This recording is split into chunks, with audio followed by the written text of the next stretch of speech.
अभी हम लोग थोड़ा सा एक एक स्टेप से तो हो गया है, कोड को थोड़ा घुमाते हैं, थोड़ा टिपिकल बनाते हैं।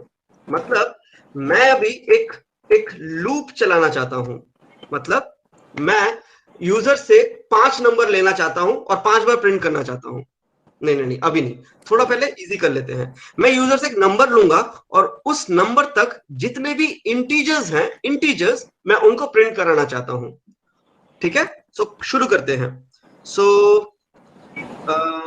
Input number is equal to input bracket के अंदर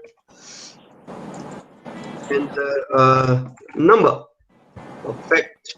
और इसके बाहर इंट, क्योंकि मुझे इंटीजर में चेंज करना, ये देखो मेरा कंसोल सब कुछ बता दे रहा है इंटीजर मतलब क्या है। इसके बाहर इनपुट मत देना, नहीं तो गलती हो जाएगा, कोड फट जाएगा, इनवैलिड नंबर वगैरह फेंक देगा। सो गलती से परे रहो।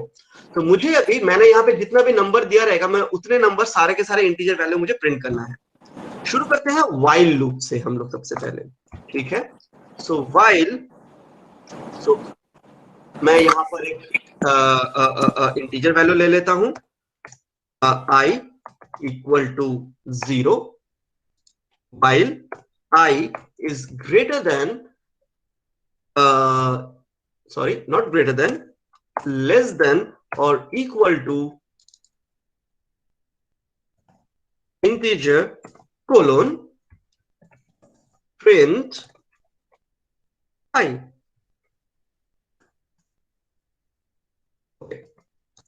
ऑल्दो मेरा कंप्यूटर मुझे अभी थोड़ा भला बुरा बोल सकता है, लेकिन फिर भी इसको चलाते हैं।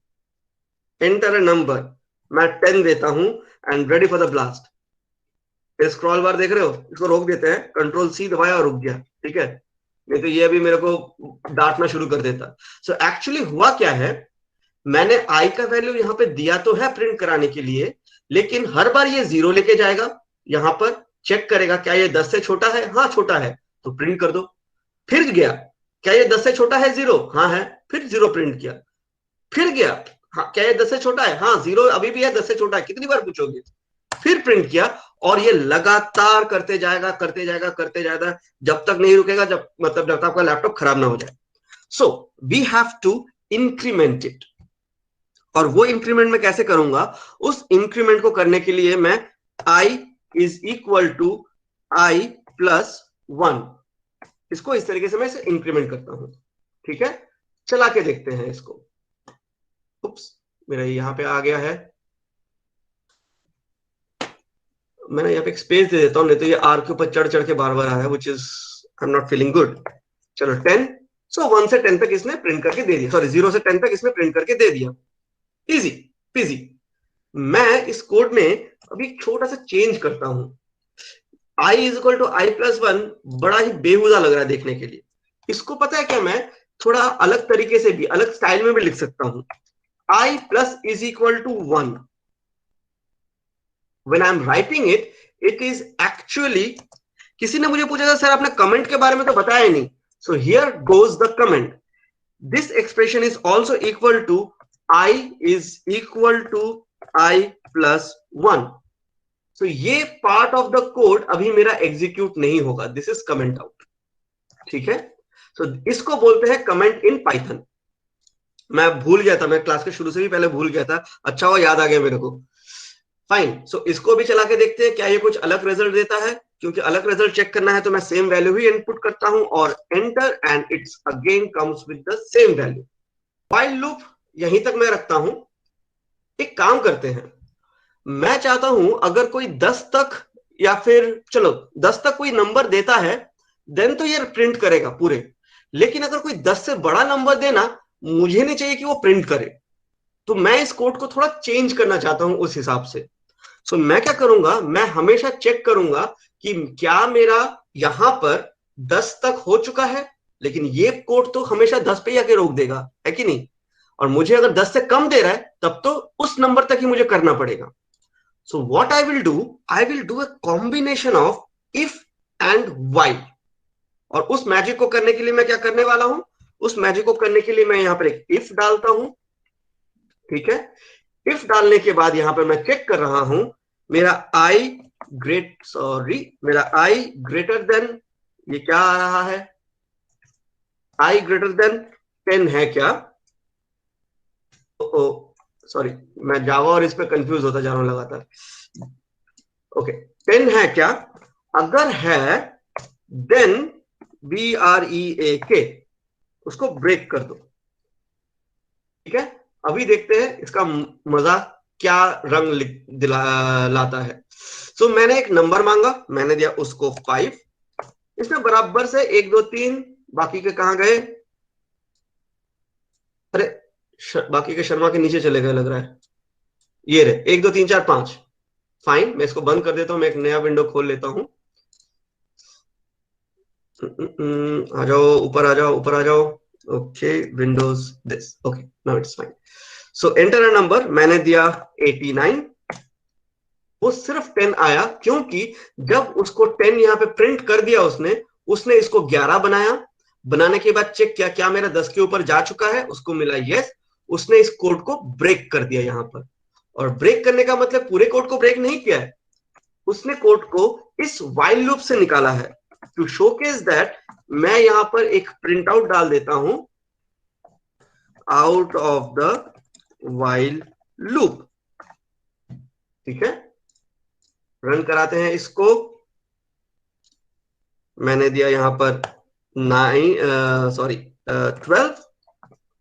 तो इसका मतलब प्रोग्राम को पूरा ब्रेक नहीं किया, उसने सिर्फ इस व्हाइल लूप को ब्रेक किया। और व्हाइल लूप के बाद जो भी मेरा सिंटेक्स था उसने उसको एग्जीक्यूट किया, ठीक है।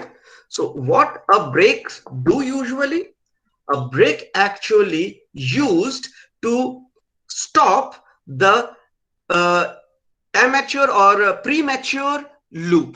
मतलब ये लूप मेरा मैच्योर्ड तब होता जब मेरा ये पूरा का पूरा 12 तक या तो 89 तक कंप्लीट होता। लेकिन मैंने एक कंडीशन डाल के इसको प्री मैच्योर ब्रेक कर दिया। तो ब्रेक मेरे प्री मैच्योर ब्रेक के लिए या फिर एक लूप को स्टॉप करने के लिए यूज किया जाता है, ठीक है। इसके ऑपोजिट एक चीज यूज किया जाता है, मुझे अभी सारे के सारे इवन नंबर्स को प्रिंट करना है, ठीक है। सो उसको करने के लिए मैं क्या करूंगा, मैं यहाँ पे नंबर 1 से शुरू करता हूं एंड अगेन मैं while ही यूज करता हूं। while my I is less than or equal to input number, और यहां पर अगर मैंने प्रिंट किया प्रिंट I, तब तो सारे नंबर प्रिंट कर देगा। तो मैं क्या करता हूं, इसको एक चेक लगाता हूं, और चेक लगाता हूं मैं यहां पर। वो चेक अगेन मैं इफ से ही लगाता हूं। अगर मेरा जो आई है उसका जो मॉड्यूलर डिवीजन बाय 2 जो है वो अगर इक्वल टू अगर 0 हो देन कंटिन्यू, मतलब आगे बढ़ो आगे बढ़ो। इस लाइन को वो जैसे ही हिट करेगा वो इस लाइन तक नहीं पहुंचेगा, although this is also a part of while. So इसका मतलब ये एग्जीक्यूशन यहां पे आएगा, चेक करेगा, अगर डिविजिबल बाय 0 हुआ तो यहां से निकाल देगा और ये यहां पहुंच जाएगा। इसका मतलब कोई भी इवन नंबर मेरा प्रिंट नहीं होगा, मेरे सारे के सारे ऑड नंबर्स यहां पे प्रिंट होने वाले हैं, ठीक है। I should put over here like this,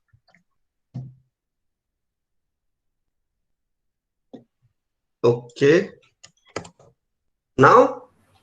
सो यहां तक मुझे समझ में आ गया कि कंटिन्यू मतलब मेरा वो पार्ट वहां से स्किप हो रहा है, प्रिंट नहीं कर रहा है। और अगर मेरा ये ब्रेक है मतलब वो प्री मैच्योरली उसको ब्रेक कर रहा है।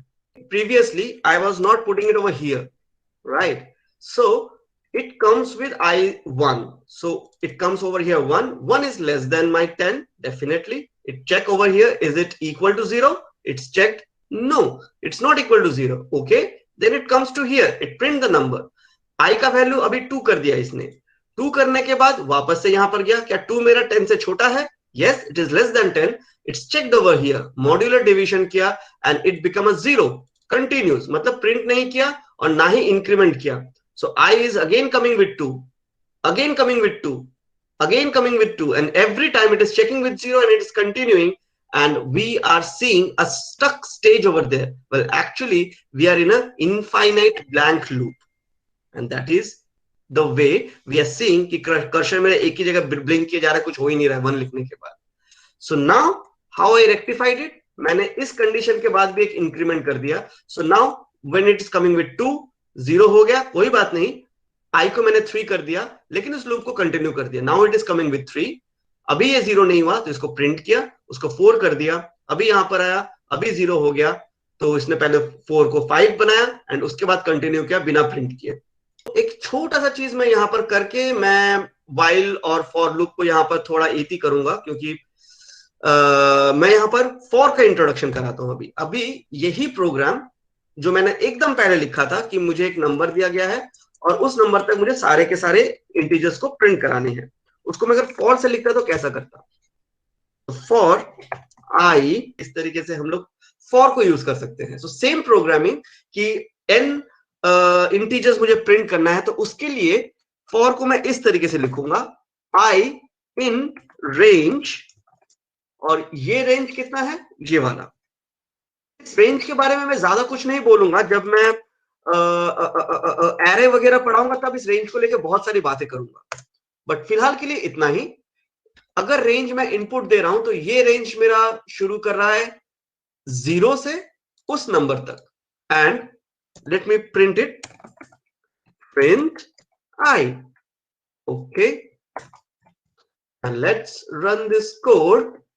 सो एंटर अ नंबर 10. सो 0 से 10 तक इसने प्रिंट किया है, 10 तक, लेकिन 10 कहां गया, 10 तो यहां पे आया ही नहीं. अगर आप इनको गिनोगे तो एक्चुअली ये 10 फर्स्ट इंटीजर का रेंज है. I repeat, it's a range of first 10 integer. So अगर मैं 0 से काउंट करता हूं, सो यहां से 9 तक मेरे 10 हो चुके हैं, एंड दैट्स व्हाई 10 मतलब उसने 10 को प्रिंट नहीं किया है, उसने 9 तक प्रिंट किया है. ठीक है, यहां पर फॉर और वाइल में कोई फर्क नहीं है, बस एक ही फर्क है, वाइल में हमको इंक्रीमेंट एक्सप्लिसिटली करना पड़ता है, जैसे i plus is equal to 1 या फिर i is equal to i plus 1 वगैरह वगैरह. In case of for loop ये एक inclusive part of my for loop होता है, जो कि इसके अंदर ही हो रहा है. फॉर लूप के और भी कई सारे छोटे छोटे छोटे छोटे पैरामीटर्स हैं जिनको मैं अभी बहुत ज्यादा लेके बात नहीं करता हूं, लेकिन दो चीज मैं बता के यहां पे छोड़ दूंगा. जिस तरीके से कंटिन्यू से हम एक लूप को स्किप कर सकते थे, या फिर ब्रेक से एक प्रीमैच्योर लूप को ब्रेक कर सकते थे, वो दोनों प्रॉपर्टीज या फिर इंस्ट्रक्शंस फॉर लूप में भी एक ही जैसे एग्जीक्यूट होते हैं. ठीक है, फाइन. एक्चुअली मुझे यहां पे थोड़ा परेशानी है. परेशानी ये है, मुझे बिल्कुल अच्छा नहीं लग रहा कि जिस तरीके से लिख रहा है, एक झटके में धमाधम लिख के निकल जा रहा है. मतलब मैंने यहाँ पे नंबर दिया 10, धप से लिख दिया. मैं चाहता हूं कि आराम आराम से आए भाई, मतलब पहले 0 आए, फिर 1 आए, फिर 3 आए. सो उसके लिए मुझे एक छोटा सा यहाँ पे वेट लगाना पड़ेगा. मतलब एक प्रिंट किया, थोड़ी देर वेट कर जाओ. लेकिन प्रॉब्लम यह है, ये वेट मेरे यहां पर अवेलेबल नहीं है. सो उस वेट को यूज करने के लिए मुझे एक नए लाइब्रेरी को यहां पर इनवाइट करके लेके आना पड़ेगा मेरे कोड में.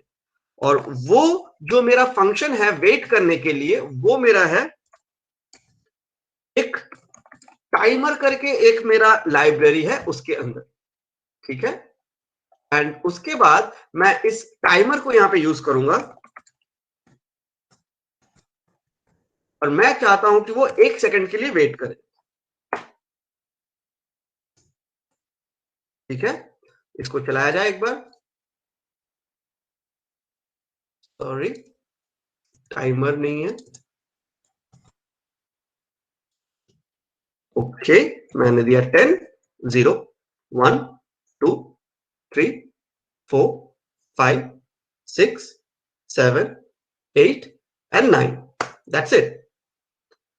सो इसका मतलब अगर मेरे पास कुछ ऐसे ऐसे प्रॉपर्टीज पाइथन में यूज करने हैं जो कि मेरे इसमें नहीं है, तो उसको इंपोर्ट करके मुझे लाना पड़ता है.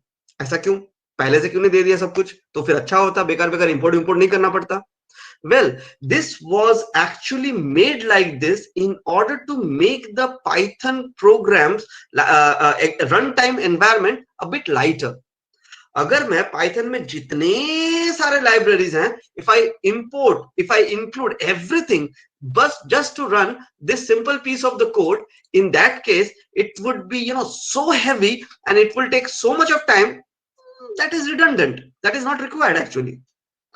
So that's why Python made this approach कि okay fine, तुमको जो जो खाना, सो इसका मतलब ये नहीं कि वो जो हम लोग कैसा है, मैं एक एग्जांपल देता हूँ, एनालॉजी देता हूँ. जब हम लोग बफेट में खाने जाते हैं किसी शादी में या फिर कहीं पे, सो बाद में मिले ना मिले करके हम लोग सब कुछ प्लेट में ठूसते जाते हैं.